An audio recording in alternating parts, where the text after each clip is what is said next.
Some 50 years ago. That's what I'm talking about. And I was down at Al's tie shop a couple of weeks ago to get my daughter some ties for her car. And I was signing autographs and taking pictures. I just love it. And then two gentlemen walked up to me with suits and neckties on. They said, "Mr. Brown, we're from the Federal Bureau of Investigation." I said, hold up. Wait a minute. I ain't want it no more. I'm not on that top 10 list no more. I said, "No, Mr. Brown, we don't need to do that. We just want your autograph and you take a picture with you." I said, "Oh, thank you, Jesus." Times have really changed. Now, thank God for every breath I breathe. And all you wonderful people out there that's disappointed this old man all these years. I want you to know I love you from the bottom of my soul, baby. I will never stop loving you. There will never be an end to my love and appreciation for you wonderful people. You got me a whole lot of awards. Street named after me, and I thought I couldn't believe none of this 50 years ago. Of course, if it had happened for me then, I wouldn't have been able to handle it. I'm pretty sure I would. You know what I'm saying? I thank you for the Grammy nomination. Jill Scott, I love you. Martha Stewart, I love you so much. And thank you, Washington, D.C. and people from everywhere.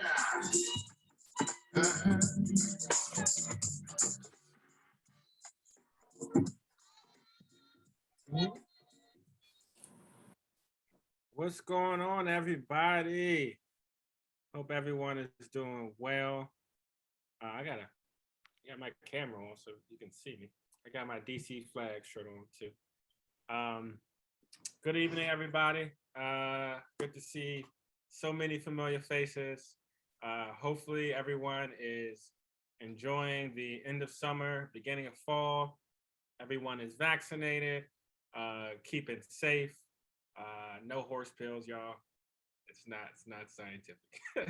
But I hope everyone is doing great. We got a special guest tonight, Council Member Janeese Lewis George.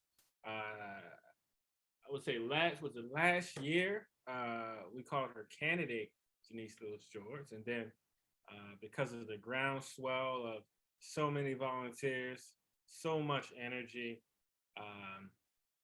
she was able to really run a grassroots campaign to get elected for the Ward 4 council seat and made so many progressives proud throughout the city. So we're excited to have the council member here tonight to talk a little bit about some of the things she's looking forward to this fall when it comes to legislation, though, and when it comes to some of the policies she's going to be pushing this upcoming council session. She'll be able to answer some of your questions as well. So we're going to really just jump into it. I'm going to, let's see, is the council member on? I am here. and great t-shirt, by the way. I recognize. Thank you. So I'm gonna let you. Oh wow. Oh yeah, someone's tweeting with me over there, and I appreciate it. Okay, of course. We did not plan this, by the way. So I'm gonna let you take it away, council member. Let us know, what you got cooking this fall, and and some of the things we can look forward to this upcoming session. Awesome. Well, thank you. I'm so happy we get to jump right on in. So good evening to everyone. And I'm so happy to be here with you all. And I want to thank everyone. I know we had to reschedule due to some public safety issues in Ward 4. So I want to thank everyone in DC for Democracy for your flexibility as well.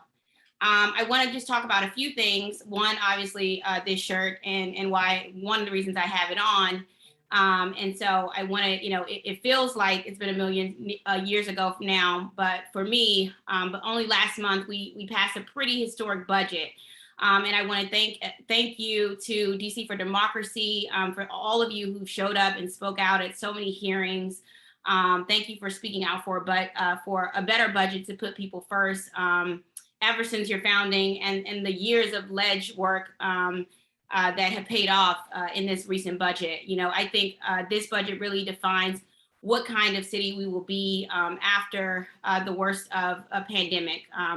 We've obviously, have neighbors who've lost loved ones, lost their jobs, lost homes, or just lost hope. And so this budget was about giving them the support they needed so they can bounce back and overcome really difficult circumstances. And so hundreds of millions of new investments will be coming online in just a few weeks. Obviously, October 1st is the start of the new fiscal year. And so funds are coming from federal recovery dollars, but a significant new pool of revenue from an amendment I was thrilled to co-lead on, the Homes and Hearts Amendment, our revenue raiser to end homelessness, to increase our EITC, and to achieve pay equity for childcare. The type of transformative solutions I was most excited to lead on as a council member. And it's been, and it was huge thanks to Councilmember Charles Allen and Brianna Doe for their leadership this year, and for us being able to work together to create this recurring revenue. So funding for any of these investments won't run out, unlike federal recovery dollars. A few things that I just wanted to highlight from that. Obviously, most people know about the 80 million in new and recurring revenue to end homelessness for 3,500 households, which is huge. As we know, housing has always been a human right.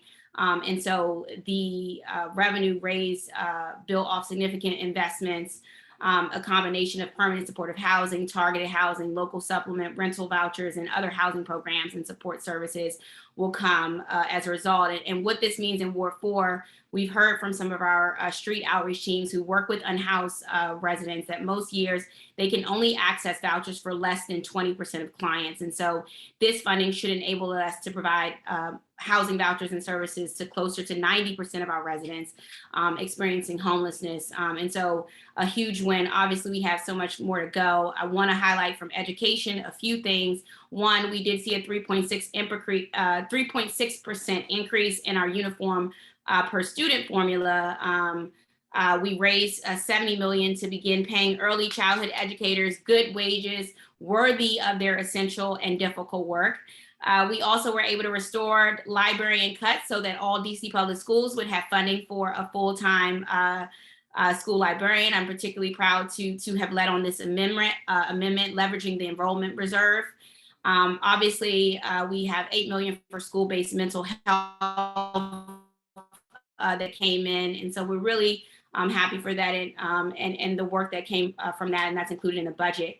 One thing that didn't get that much emphasis that I think is important, and one of the things that I talked about passionately during the election with paid leave and paid family leave, why it was so important to me, but this budget took has us up to 6 weeks of medical leave, which is up from 2 weeks. So we went from 2 weeks medical leave to 6 weeks, which I think is a huge jump. Obviously, we have more work to do, but it was amazing for us to be able to make that happen. We created a plan to increase to 12 weeks across the board as funding allows. So we will get up to that 12-week piece. And I think that's so important as well. And so, I think, there's lots of great investments also in job training and continuing education. One piece of this, our earned income tax credit is going to effectively double DC's match of the federal tax credit. So for low and moderate income workers, they're going to see a lot more money in their pockets and more frequently. And so when we talk about, really having what is close to a basic income for those families, it's of huge importance. And when we were advocating for this, I talked about, I brought all of my personal life into it and talked about, my mom being one of those workers who, make, less than $50,000 a year with 3 children and how difficult that was. And so this is the type of direct money that we needed and wanted to see. And so I'm excited that we were able to make that happen. So I had to, highlight some of the big things. And I know we also we're able to get 1.7 million for roadway safety improvements to Georgia Avenue. And so I was really grateful for Councilmember Che and Ado support on this. Obviously, we need a complete overhaul of Georgia Avenue for driver safety and better meet the needs of our community. And so that was a huge thing. And we were also able to, create the revenue and fund and make sure the funds would be in place for Vision Zero Fund. And so that was also a huge win as well that I wanted to be able to highlight, and that, we talked about throughout during the campaign and afterwards, and as well as huge historic investments in public safety. Wanted to set that basis there because, we didn't really get a chance. We literally went from, budget straight into what was supposed to be recess, but really was getting schools ready for back to school and still dealing with that very urgent need and the work we need to do there. And wanted to make sure we take a moment to really look at those comprehensive changes that we were able to advocate for and how we were able to raise revenue to help our most impacted residents. Obviously, coming in the fall, the biggest things on people's minds and what we're looking at, obviously, redistricting is up. Ward redistricting, in the fall. As you know, the at-large members are leading on this. Ward 4 boundaries are unlikely to see major changes, but I know that Ward 6, 7, and 8 all must change to be within the right population windows. And so for us in Ward 4, not so worried, but we will look at ANC and S&D boundaries, which will be updated in the spring. And I know there will be initial hearings on ANC boundaries coming up on the 29th for that hearing. Obviously, public safety is continuing to be an issue. So coming into the fall, we will be seeing a number of legislations to look at. Looking at our gun laws, and I know the council tightened gun laws last year, but we're looking at some other ways to impact that, to impact gun laws and what we see in the district. Also making sure that we are also doing criminal justice reform bills and police reform bills, which are all coming up as well in the fall.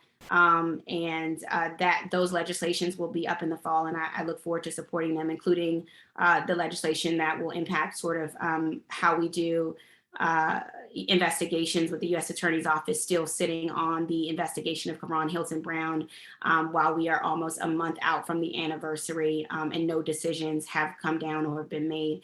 So you will see some legislations coming from us in the fall to address some of those issues as well.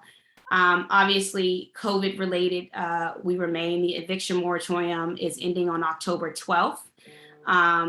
For those residents who fell behind on rent during pandemic. And so state DC applications are still trapped in backlogs, which could pose problems in protecting folks after a notice has been issued.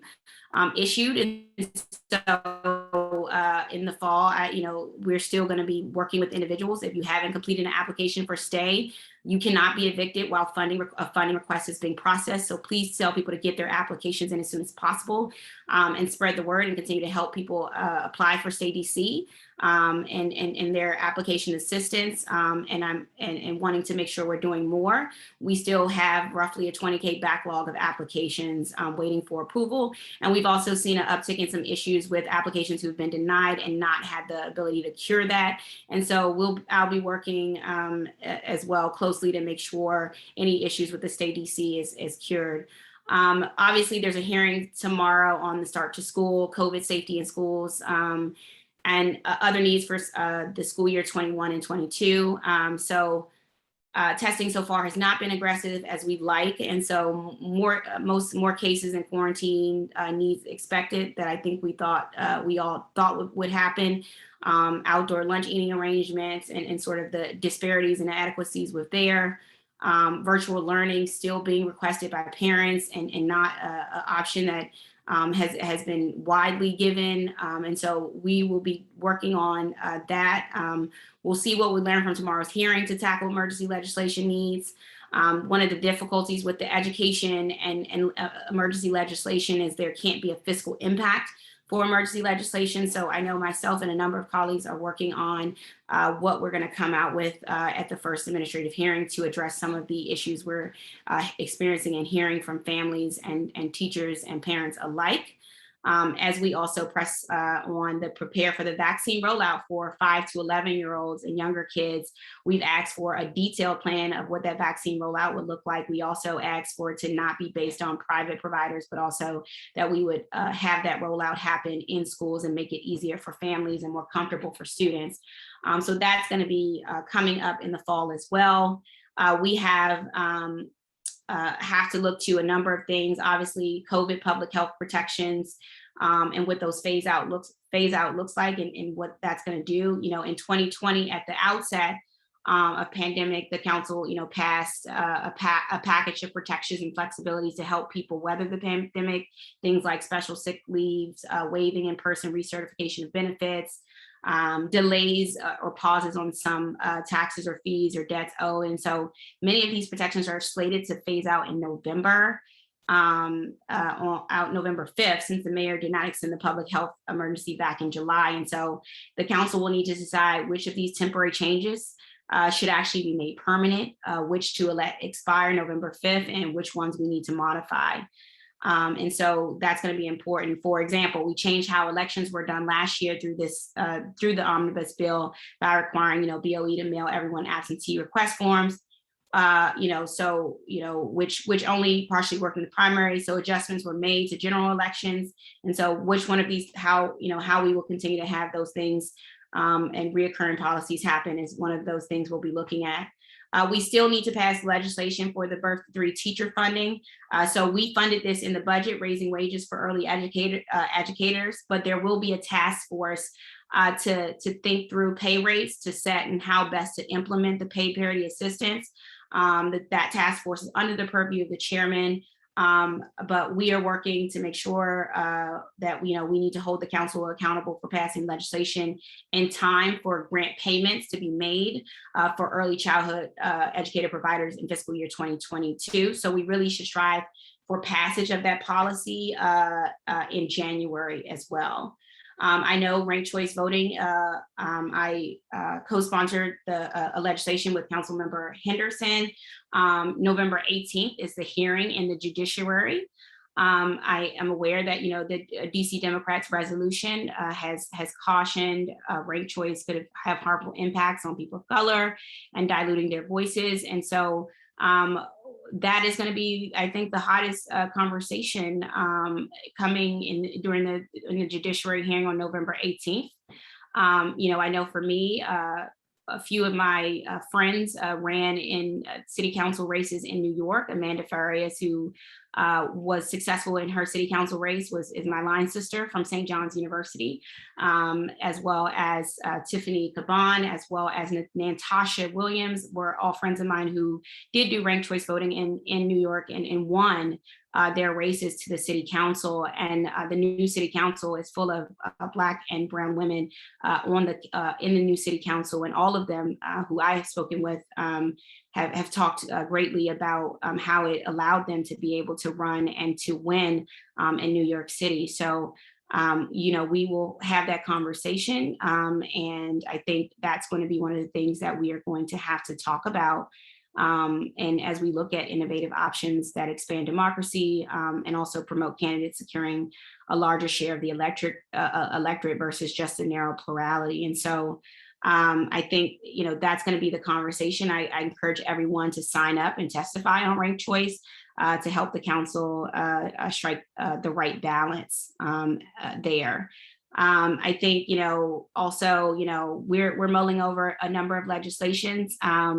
I don't want to give up too much. I've talked a little bit about some birth to 3, some gun control laws / ghost guns, some accountability legislation, as well as working on some portions of what would be a Green New Deal for the district. And so those are legislations that we're working on to come out in the fall, as well as working to see what we can do in education. I also introduced legislation to rethink the way we do education, governance of education in the district, which would allow for DCPS teachers to actually be able to run for the School Board of Education, but also would rethink mayoral control of education and allow the Austin State Superintendent of Education to actually be under the purview of the School Board of Education. I do think that we have to talk about democracy in education in a way the current structure doesn't really allow for that transparency and accountability that we need. And so I look forward to that legislation actually coming up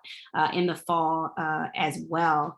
And so, I think we're going to be finalizing and finishing up a number of legislations in the next week. We have our staff retreat where we'll be doing a few things. So I don't want to give away too much of our legislation that's coming out the gate, but those are the general broad areas that we will be looking at. So with that, I will take any questions.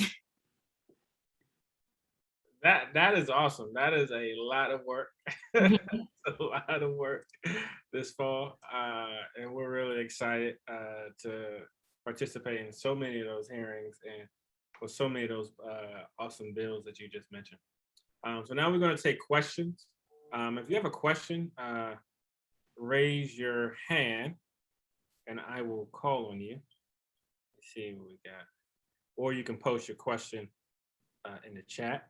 But if you have a question, just go ahead and raise your hand and I'll unmute you. 1 second.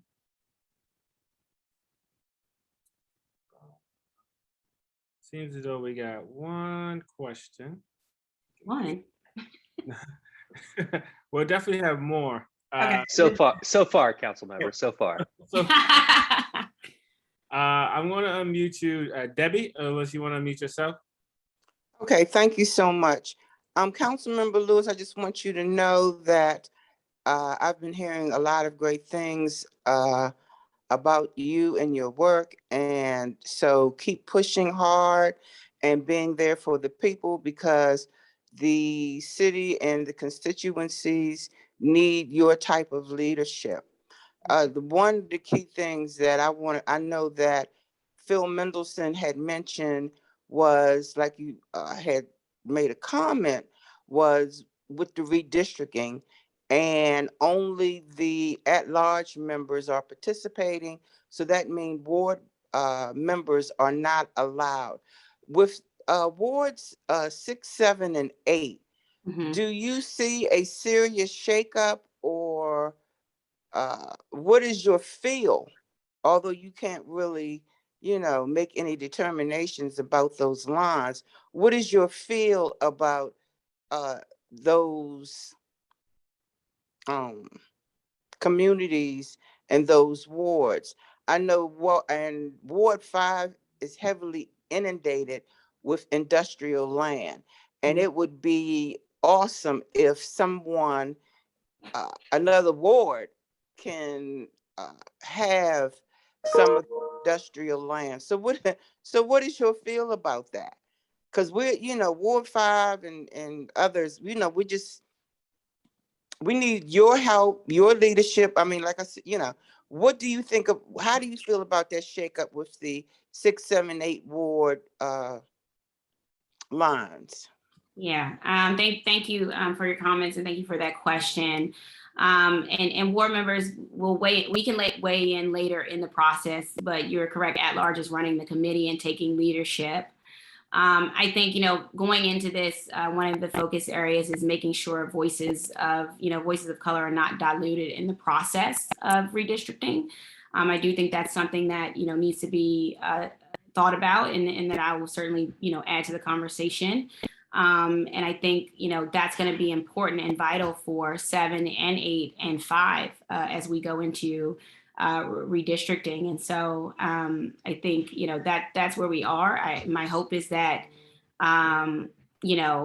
we have an opportunity to make sure we're thoughtful about the impacts redistricting will have as well. I know CORE will do an analysis on redistricting bill. And so I'm really actually looking forward to our racial equity office, which has done great work since its establishment. And so I think issues of equity like industrial land will come into play. So I'm actually really looking forward to the core report to help influence sort of how we look at redistricting. And I do think, we have to be more mindful about environmental justice. And that's why, here in Ward 4, we just got the information today that we will have, the first electric bus barn, all 100% electric bus barn. And so that was an issue of environmental justice in our ward, in our community, and we organized tremendously to help find good solutions and compromises. And so I'm hopeful that work will continue across all 8 wards in the city. Thank you. Awesome. Jesse, I see you had your hand next. Did you have a question? You want to unmute yourself, Jesse? Yep. Hi. Yeah, thanks. I just wanted to ask, just to get a general sense, I just sort of wondering what you're thinking, council member, about this,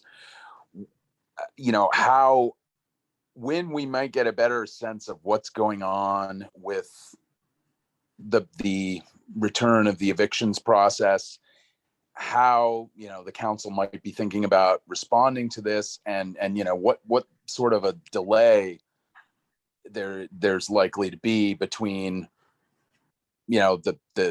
these evictions being filed and maybe the council even knowing versus the actual agency. Like, all these things make me wonder, like, I'm sure you must be thinking about what is the delay going to be in getting information and how to respond, and do you have, and if you don't know yet, do you have an idea when you might know? So I'm trying to understand, you mean, I'm trying to understand the question better. So when we'll have a timing, better sense of when evictions will.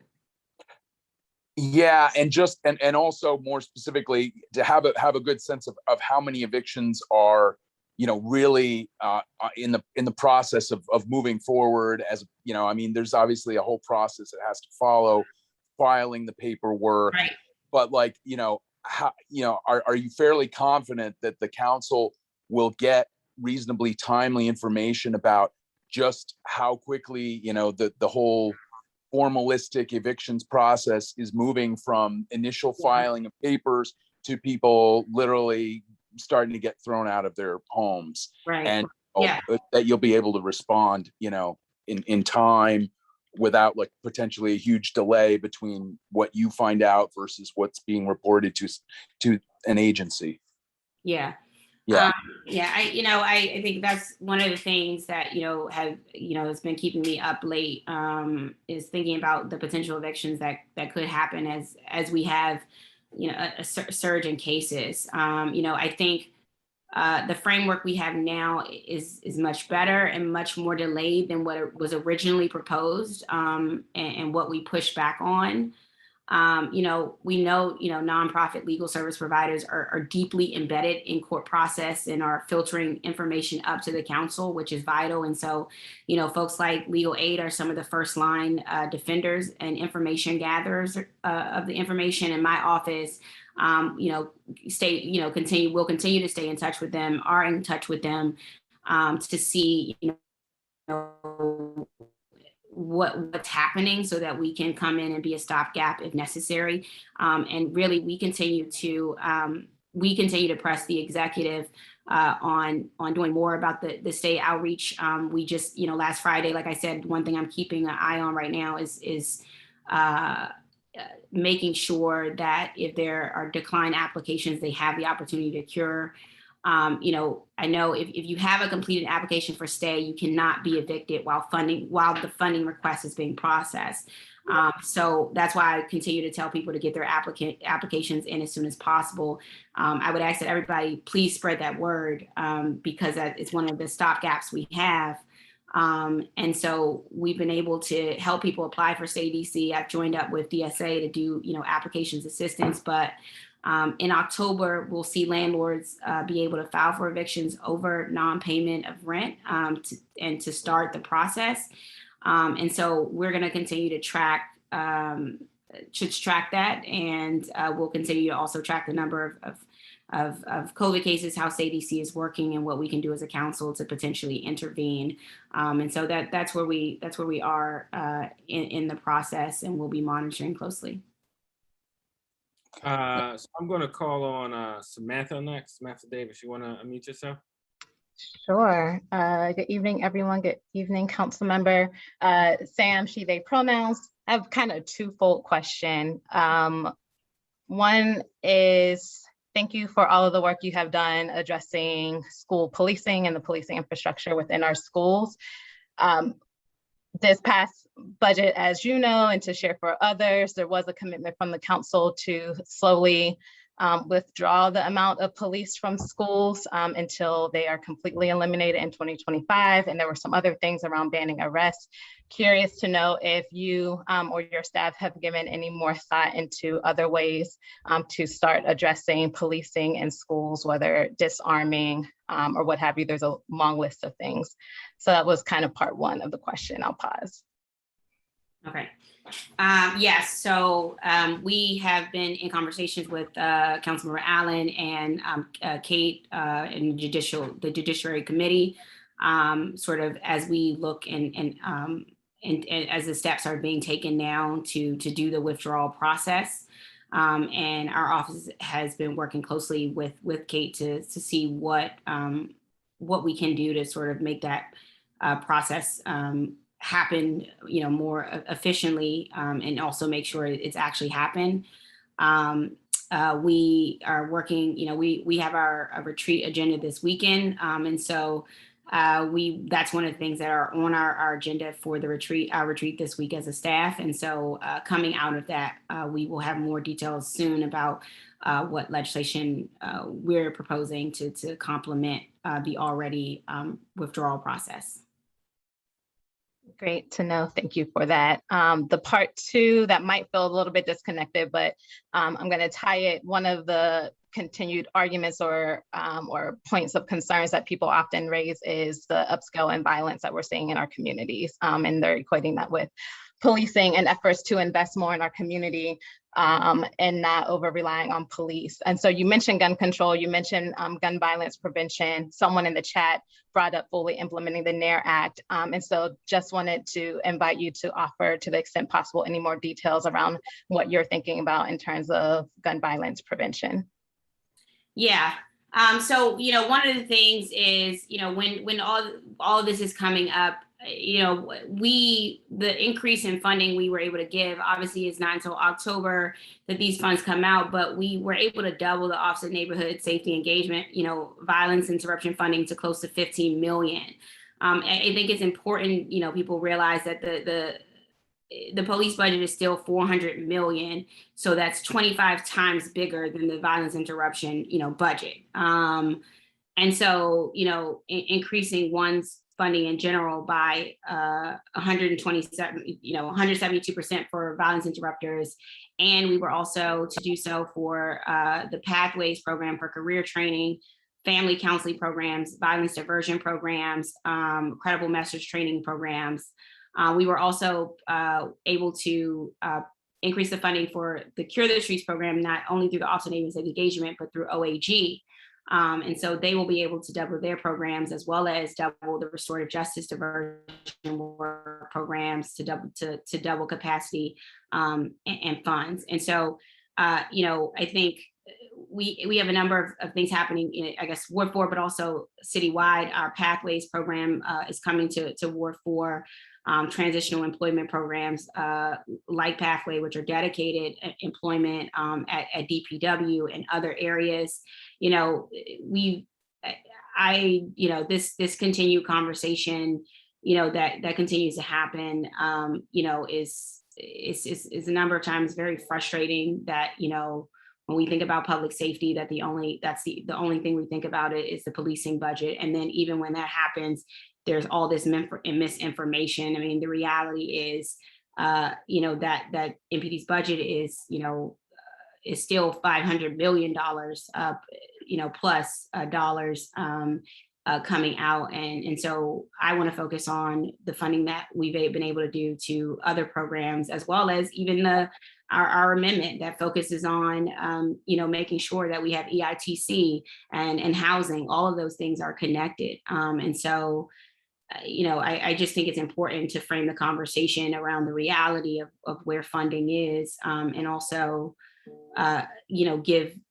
give time for the new added infrastructure that we're going to see coming out in the budget. As someone who's lost people, and grown up with people I knew with gun violence, I've been at 3 funerals. I was at 3 funerals this past week in Ward 4 alone, connecting families to trauma support. I was just on the scene of another shooting at 1 a.m. Was that yesterday? So, this continues to be an issue that we're dealing with. It's one of the top issues here in Ward 4. And so, I think the goal here is that we need to disrupt cycles of poverty and disrupting cycles of violence, but it'll take time for those results to bear out. And for the funding that's been infused to happen. And I think innovative solutions to violence is a constant topic in my office, and I'm always all ears to bring in more around the gun legislation around, the council already has passed legislation around ghost guns, obviously, but there are a number of other issues regarding like the ability, what we're seeing with more and different parts being used to create guns. And so I think we're looking and exploring ways that we can do some of that work around regulating other parts that are being used as well. And that's the legislation that we're focused on that end regarding ghost guns and the parts that are being used to bring more guns into the community. So we got about one more question, maybe two, but I'm gonna let Ann Hoffman. Ann, you wanna unmute yourself? Hi. I wondered if you could write a check for any amount of money and you could wave a magic wand, what would you do on Kennedy Street? What would I do on Kennedy Street? Oh, well, there's so much that I want to do right now. So, for example, on Kennedy Street, I would, man, that's too hard because I grew up on Kennedy Street. So, what would I do?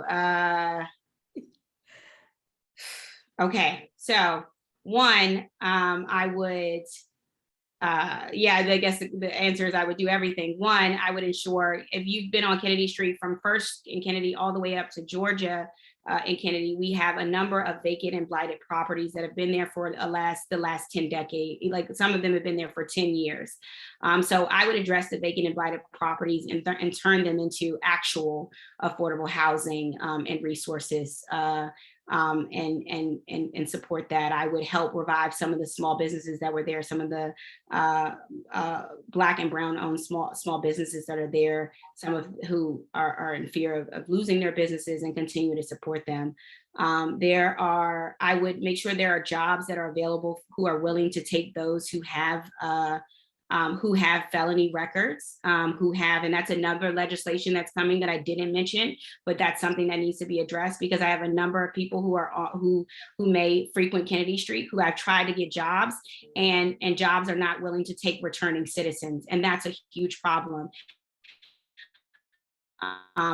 Willing to take individuals with felonies, individuals with misdemeanors. So what I would do is wave a wand and ensure that people, recognize that these are people who have actually, who have served time and are ready to serve their community, but they can't get jobs because people discriminate against them because of their criminal background. So I would wave a wand and ensure that's the case. In fact, one of the young people who lost their life to gun violence recently, we were trying to get them a job and was unable to do that. And their record became an issue. Some of their education records have also come up as an issue. And so I would wave a wand and make sure that we either have a GED program or a real credit recovery program for DC public schools, where young people who may have fallen off, who didn't get the credits they need, can come back and get that credit recovery, because that's another encumbrance that has been happening and preventing me from being able to connect services.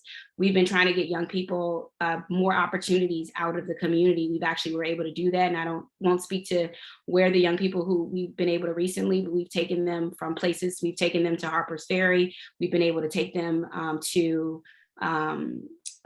Massanutten in Pennsylvania. We've been taking them, we're working on trying to take them out of here. So I would have a funding where each month we have opportunity to take some of the young people and older people out of the community and give them ability to go somewhere. So if you know somebody with a bus and somebody who's ready to do this, and Upper Bound, we took trips to colleges.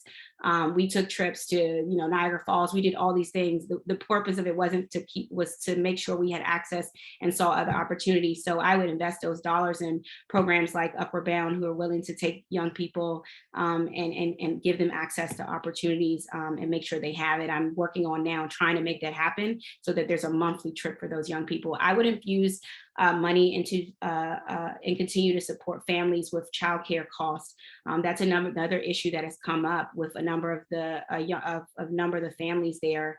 And a lot of one of the moms said, well, I can't afford childcare, and talked about how her inability to afford childcare and her youngest son supporting her in helping in doing what he was doing to help her pay for childcare. That shouldn't be the case, right? And so that's where that's where the affordability crisis comes in, right into connection with, if you want to get young people and people off the streets, you have to support them with that. So yeah, I mean, there's a number of things that can happen and should be happening on Kennedy Street with the right funding. And if you know someone, I'm here, I'm ready to do that. Thank you. Awesome. So that's just about it. We're gonna wrap it up. We'll definitely have more opportunity to engage with you council members throughout the fall and the next couple of weeks and next couple of months, given all the awesome things that are in the pipeline. We want to say we really appreciate you taking this opportunity this evening to be with us today. We know you're super busy with all the work you're doing, but we thank you so much and we appreciate it. Let's give a round of applause. You can't hear it too much because we're virtual. Thank you. Thank you so much, and we look forward to working with you this fall. Thank you. Same here. Thank you.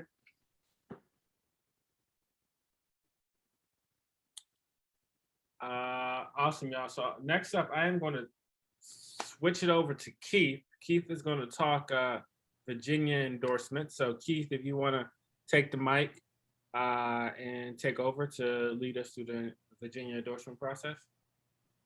All right. I think that DC for Democracy, we have always recognized that what's happening in Virginia and in Maryland is important to our area, and we've been very happy to be part of the political change that's been happening in Virginia in recent years. I think that we have almost every, or possibly even every year of our existence, participated in Virginia elections, since Virginia has an election every year.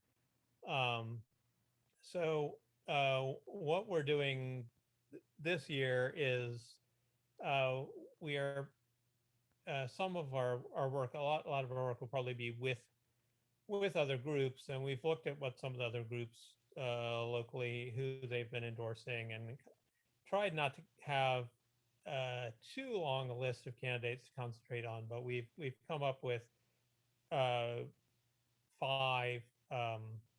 delegate candidates. All 100 seats in the House of Delegates are up for election this year, and we've picked 5 of the competitive races, and then also we'll be including the statewide races, because of course when you're campaigning for a delegate, you do campaign for the ones at the top of the ticket as well. It all works together. So we have mostly Democrats are kind of on the defense this year, and so most of the races are ones where it's where we're trying to protect a seat that currently is Democratic. We do have one seat that's a possible pickup. So we have three incumbent Democratic delegates.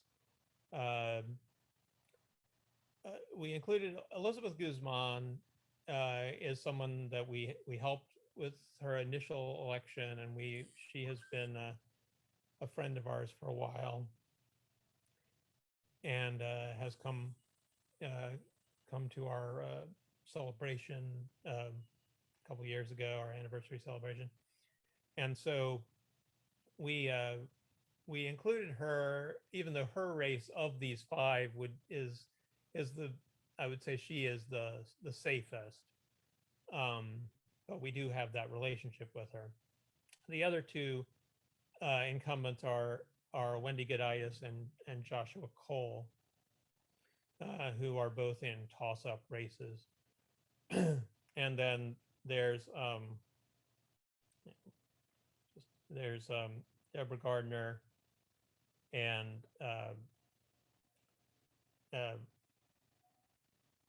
there's Brianna Sewell, who is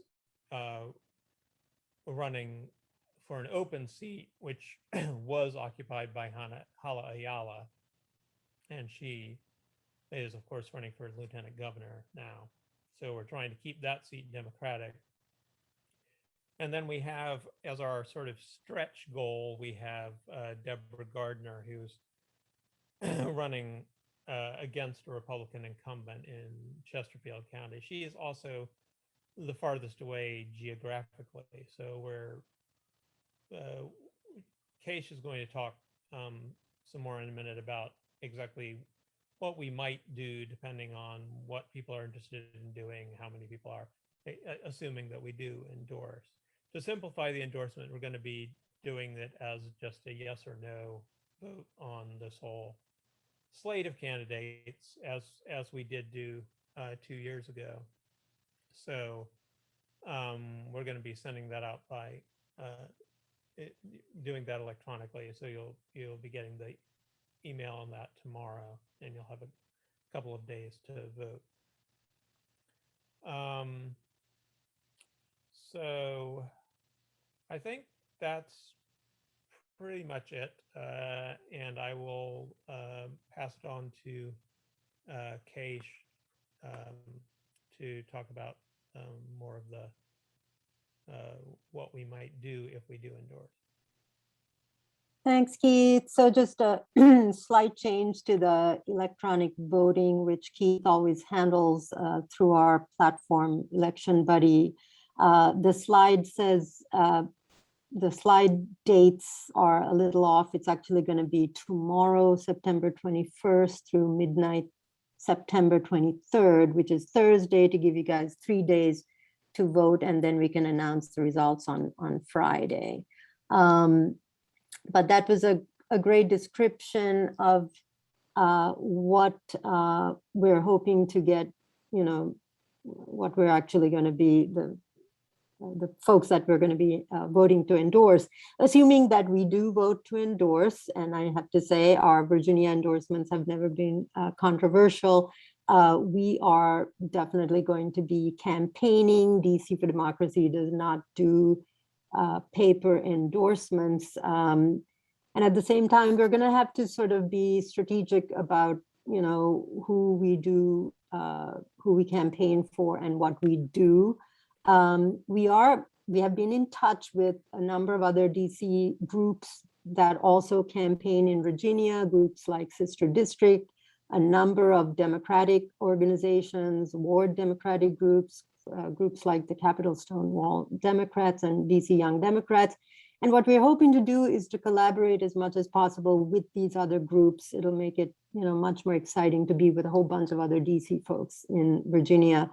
And what we're basically thinking is a combination of canvassing events, like maybe 3 canvassing events where we really sort of do some turnout for, along with some phone banking and postcard writing, just to give folks, you know, an opportunity to do a bunch of things.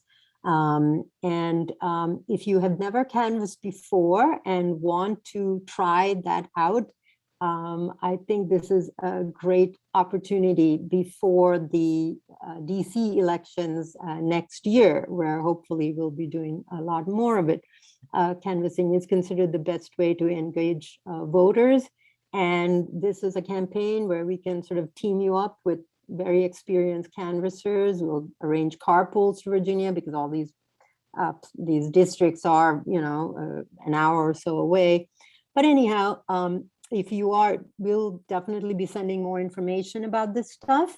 But I am going to put in the chat a link to a form where you can express some interest. You know, it's not like you're making any kind of commitment, but if you're even tentatively interested in this stuff, go ahead and fill this out, and we can make sure to be in touch with you. I think that's pretty much it for me. Unless there are any questions.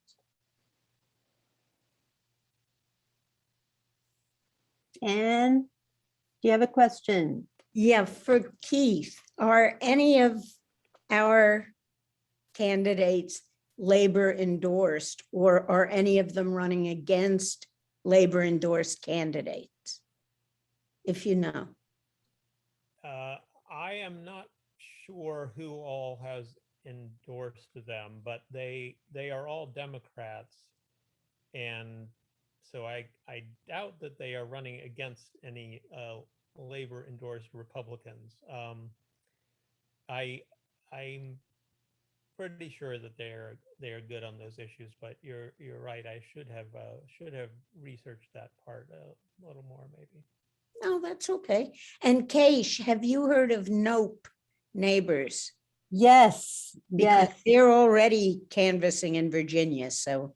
exactly right. There are a number of groups that are way ahead of us on this sister district, and we have looked to them for guidance on our endorsement slate. Was definitely sort of put together with those other groups in mind. So yeah, great point.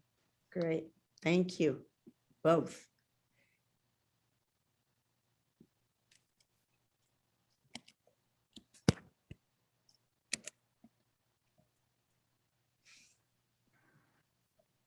Okay, Jeremiah, back to you.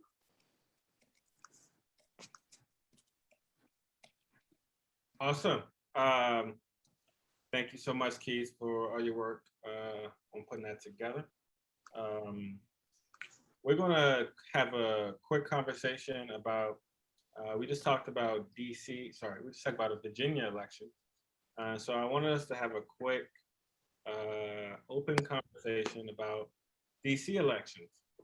As folks know, we have elections next year, June primaries for wards 3, 1, 6, and then you got Anita Bonds' seat up, Councilman Phil Mendelson is up for re-election, and then in November, Councilmember Leslie Silverman is up for re-election as well. So we have quite a few seats. Also, Ward 5. Can I forget Ward 5? Ward 5 is also up. That seat will be on the ballot. We don't know yet whether or not the current council member is running for re-election, but we're assuming that he is not. So potentially it will be an open seat. And so we really wanted to have an open conversation around what folks are thinking.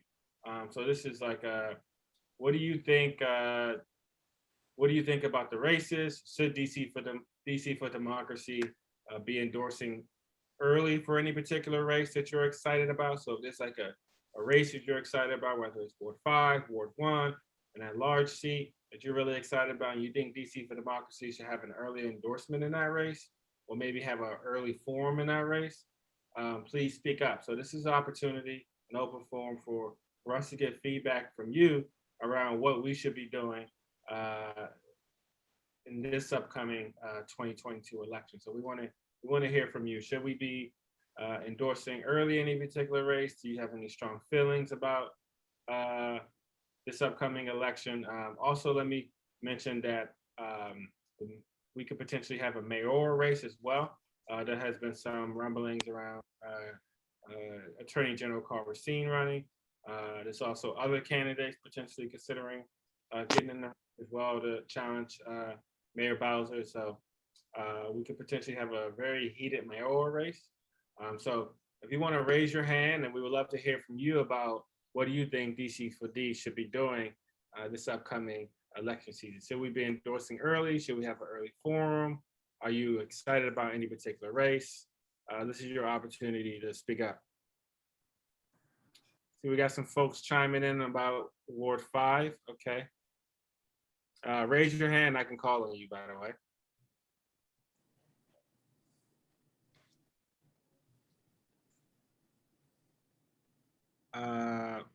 Ward 5. Okay, we got a lot of Ward 5 folks here.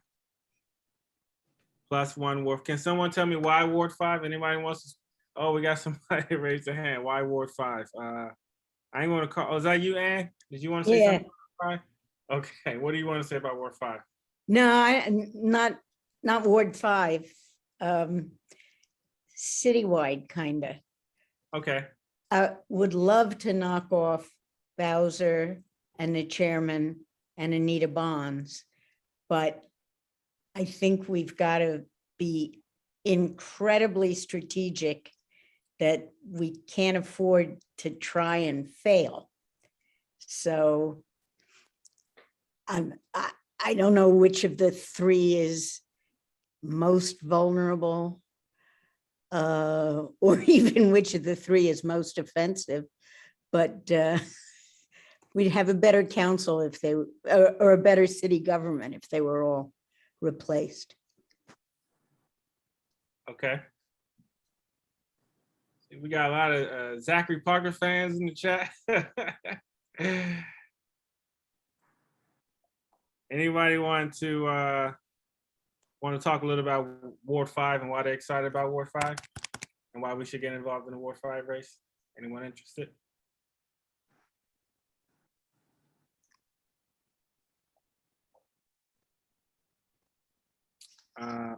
Phil Pennell says, I think DC, oh, wait a second. I think DC should have an early, if not first forms in all races. Okay. Phil wants us, Phil wants us to have an early forum in all races. I see that. I did see raised hands by Robert Henderson, and did Samantha Davis also? I'm gonna call on you, Rob, and I'll get you Samantha. Robert, did you want to say something? If you want to unmute yourself.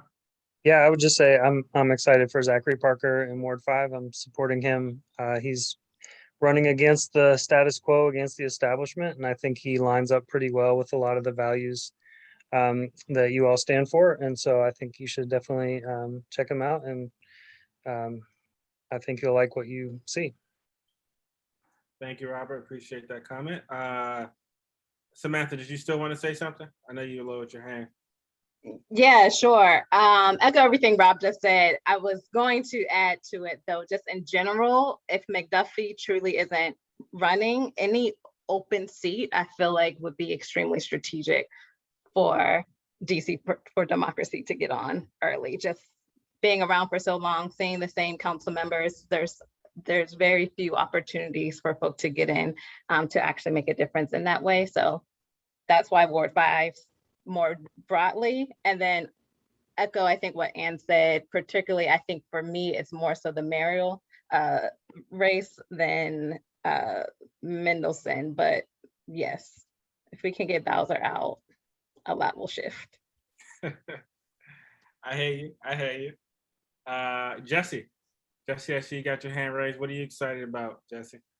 Yeah, I mean, I think I'd like to, generally echo what Phil Pennell was saying about, having early forums and a lot of forums. And I think, maybe one thing we might want to consider this year, a slightly different way of doing things I'll say for myself, I don't have a lot of real strong feelings in terms of any candidates I'm particularly excited to work for. I know there's definitely a few that, yeah, I would really like them gone finally.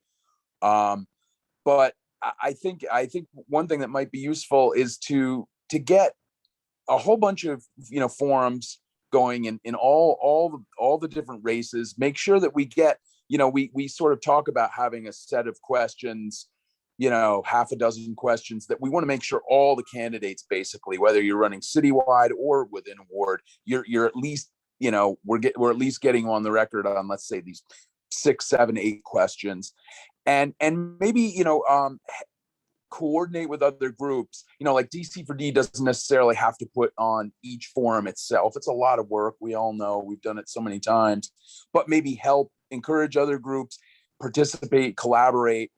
I think, the more, especially if we get a bunch of these races with, 8, 9, 10 different candidates, the more you can get these forums going, the more you can really, make sure that candidates are on the record, speaking to issues, the more we can sort of get a clear sense of, who's really giving us some good information about themselves, not just sort of playing the resume game, frankly, which is what we all know. There's always a certain number of candidates who come along who are very squishy on the issues and talk a lot about, their education and their resume and sounding utterly reasonable, but, I think lots of forums, basically, that's the way to do it. Yeah. Okay. Bree, did you want to say something? You want to unmute yourself? Hi, everyone. Good evening. I definitely agree. Lots of forums around, and I think Phil Pinnell just put in the chat for the forums to be collaborative as well. So I definitely agree with that. I wanted to say, so I'm a Ward 5 resident, and why I'm excited for the Ward 5 race is because I think Zachary Parker, who's running, will prioritize people and stop patterns of corruption, violence, and displacement. And I'm super excited about his platform around what it looks like to build a healthy Ward 5. That's all I wanted to say. Awesome.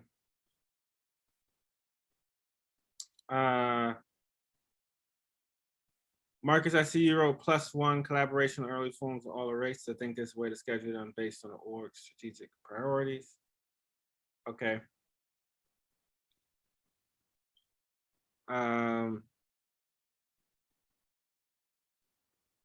Anthony, I know you have opinions about cherry picking replacements.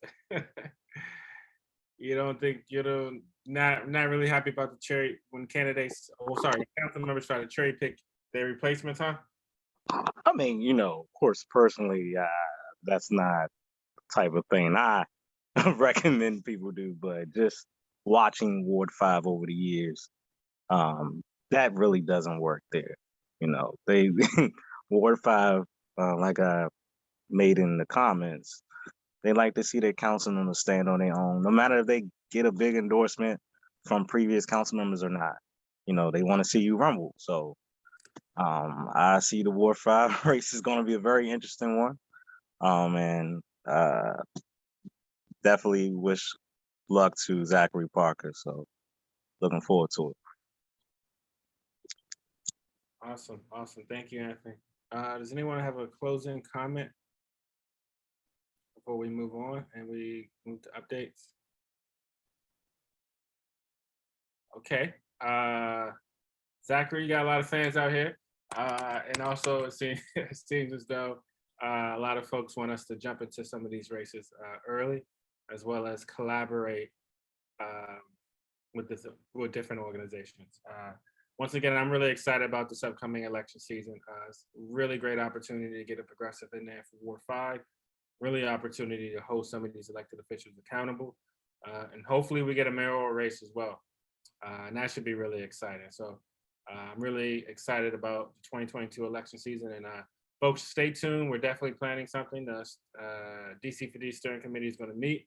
We're going to discuss it. And you will be kept up to date about what we're going to plan for this upcoming election season. And so next up, we're going to move over to working group announcements, and then we're going to wrap up for the night. Let's first start with statehood. Is Phil with us tonight? Phil, are you on? Yes, yes, I am. Okay, Phil, you want to do an update for the folks for statehood? Sure, no problem. Good evening, everybody. Happy Monday. The Statehood Group, in addition to a lot of other fellow activists with DC for D, were part of the Voting Rights March rally in March on August 28th. Had a really good response with signs, t-shirts, people just screaming their lungs out throughout the day in support of statehood, from Lafayette Park all the way down to the mall. So it's good to see such a good number of people come out with DC for D and amongst DC as well. And we signed up a lot of people to get involved with DC Vote's efforts with supporting statehood all throughout the country. So we'll hope to see a lot more movement with some other sort of activist events with direct actions coming up the week of, actually next week on the 29th, and also next month in October. The DC local statehood table meets actually tomorrow. So we'll have a lot more announcements that we can announce to the group and hopefully see you out for some future actions. Awesome. Thank you, Phil. Appreciate you. Next up, we have community safety with Langford. Are you on the line? You with us tonight? You want to unmute yourself? Okay. I don't know if he's on. We're going to move over to housing. Eleanor, you want to give us an update for housing? Yes, there was a cancel rent retreat last weekend.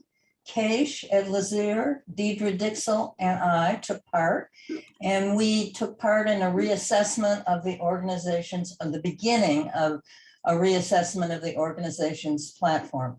The reassessment has not yet been completed. There will be a Reform Rent Control Coalition retreat tomorrow evening and Wednesday evening. On October 2nd, there will be a virtual town hall on limited equity co-ops, sponsored by the Bernie Book Club.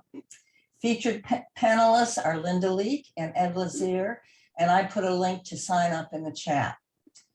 Our next housing group meeting will be on the 14th of October at 7, and we hope to hear from Councilmember Robert White about his rental housing legislation.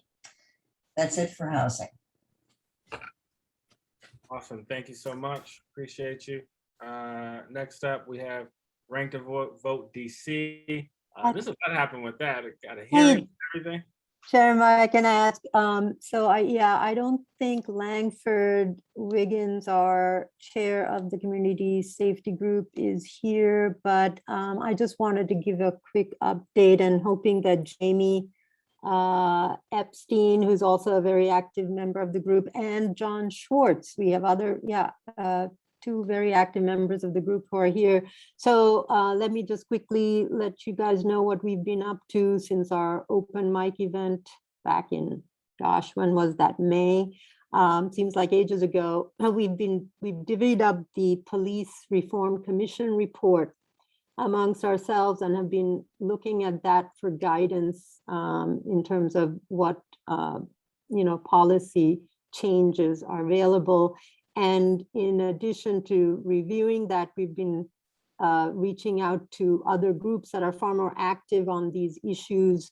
And I'm so glad to see Sam Davis here at the meetup. Sam, Black Swan Academy is on our list, and I think Jamie has been trying to reach you. We'd love to get your take on the PRC report, and other groups as well, like ACLU DC. So anyhow, that's sort of where we stand. We have a meeting, our monthly meeting is this Wednesday. We'll send more information in the next email, but if anybody's interested in joining us this Wednesday at 7 p.m., just put your name in the chat and we'll send you an invite. Jamie or John, did you guys have anything to add? No, I don't. But I look forward to talking to you, Keish, on Wednesday. Sure thing. Awesome. Thank you, Keish. Thank you, John. Next up, Bree and Sam, y'all want to talk about updates with Rank to Vote? Yeah. So there's been some downer news about the DC State Committee voting against the Voice Act. But they're talking about it. They're throwing out other ideas. So hopefully they mean that. But if you're excited about the Voice Act, what we do have is a hearing scheduled, as Janice said. And so that's huge. We've been trying to get that and trying to pressure Charles Allen's office on that for quite some time. So that's November 18th. Bree just dropped in the chat the public notice about it from the Judiciary Committee. And what you do is you just, like anything for the Judiciary Committee, email judiciary@dccouncil.us with your name, telephone number, and if you're testifying on behalf of an organization. And if you want to do, if you want some ideas on sort of what we need, what the talking points and things like that, we're working on that, and we'll get that out hopefully in the next week or so.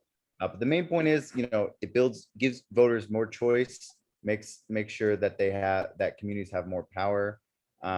And yeah, hope you sign up to testify and tell folks across the city that we need folks showing up to support, because it's going to be important that a lot of folks show up if we want to change folks' minds. Sam. The other big announcement, Phil is having his birthday party next week. Philip Pinnell, and the first half is a cake election using ranked choice voting. So that's at the Anacostia Busboys and Poets next Wednesday from 6 to 8 is the ranked choice voting section, and then there's spoken word and karaoke after that. I think he invited everyone in the chat. So yeah, hopefully you show up to that and tell other folks about that as well. What was your question, Jeremiah? For folks who want to testify, maybe struggling with writing their testimony, how can they get support? Yeah, go to rankthevotedc@gmail.com. You can send an email there if you want some kind of like more targeted stuff. And we're going to be making a kind of like more general talking points and framework for everyone. But if you want, if you want some specific help, you can email that email. Awesome. Thank you, Sam. Next up, before we wrap up tonight, y'all, is announcements, general announcements. I know Sam just mentioned the birthday party. That is one of the big announcements. Make sure y'all get to that birthday party. Happy birthday, Phil, early birthday. But if you want to make an announcement, feel free to raise your hand and I'll unmute you if there's a community event that's going on or an action that's upcoming that you want folks to know about, or a big event that's upcoming that you want folks to know about, or a meeting, feel free to raise your hand. Bree, you got your hand raised? You have an event?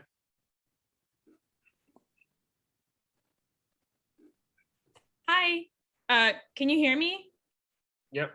Okay, so Rank the Vote DC will be tabling at the Next Fest this Saturday, which will be at Malcolm X Park around noon. And it'll be a festival that will have a lot of like go-go bands, like all kind of like reuniting, and a huge jazz festival. So we'll be there tabling about ranked choice voting and the Voice Act. Oh, and it's this Saturday at noon. Cool.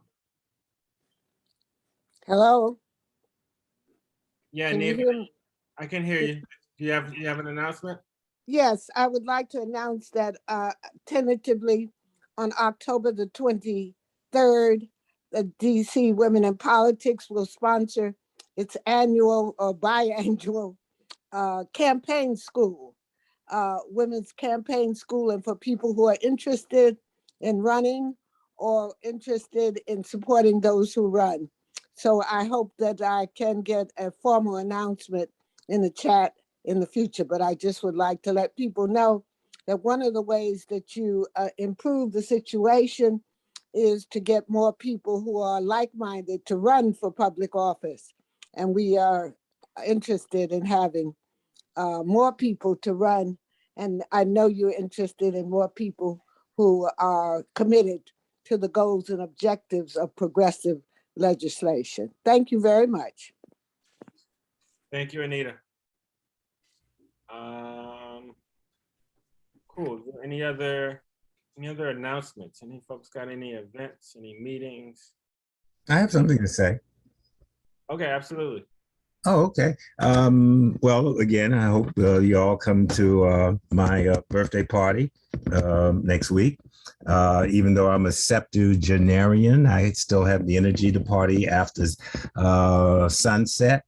And we're going to have spoken word performances. And one of the performers is DC for Democracy's own Brianna McGowan. So please come and let's give her some snaps. Thanks. Thank you, Phil. Anthony.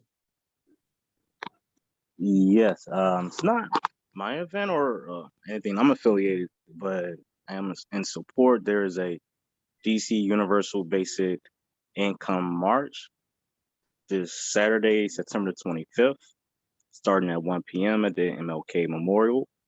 If you want to come out and support the movement for universal basic income here in the district, definitely come out and support the march. You can get more information at basicincome.march.com. Again, that's Saturday, September 25th, 1 p.m. at the MLK Memorial.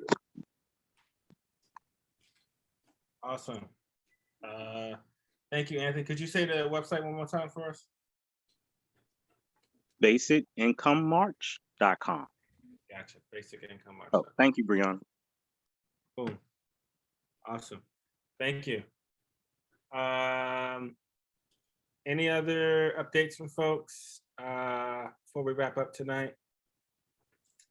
Any events, anything that's going on that you would like other folks to know about? Okay. Hearing none. Let me once again thank Councilmember Janeese Lewis George for being with us this evening. Let me also thank the DC for Democracy Steering Committee for putting all of this together. And also thank the working groups for working so hard for moving things behind the scenes. And also thank everyone who showed up tonight. Definitely look forward to one day seeing all of you in person. Until then, make sure you keep safe. Wishing you well, you and your families well, and thank you for coming out tonight, and see everybody soon.